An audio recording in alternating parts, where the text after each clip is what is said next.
So yun mga ka-vlog, next na tayo susubok dito sa Honda 160. Yan o.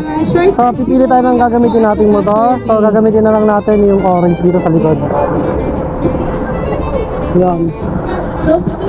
Nga pala siya, keyless na rin pala siya. Ayun o. Yan. Wow, tas ang ganda ng panel niya o. Kung ano yung kailangan ng sabihin. Tapos ang ilaw niya LED na oh. Pati yung signal light LED na rin. Ayun siya oh. Kenji and Audrey. Shoutout pala kay Ma'am Jean. Ha? Sir, safe tayo lahat ha? Yes ma'am.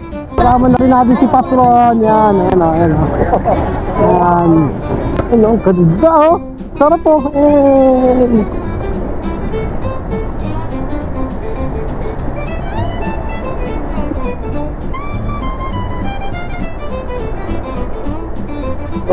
Ang ganda talaga gamitin na to.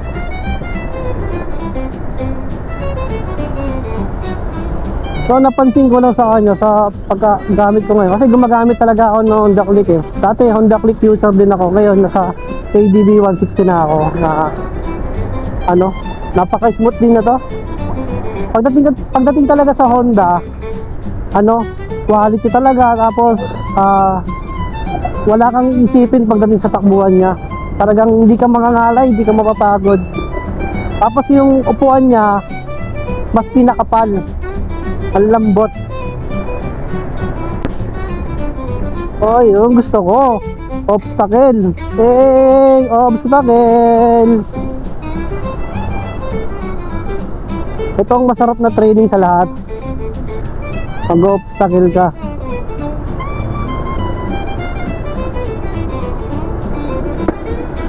Ang laki pala ng training center ng ng Honda. Talaga dito alagaan ka talaga ni Honda.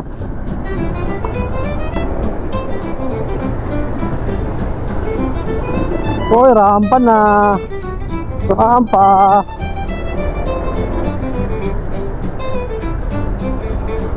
Sarap ng preno. Ang smooth.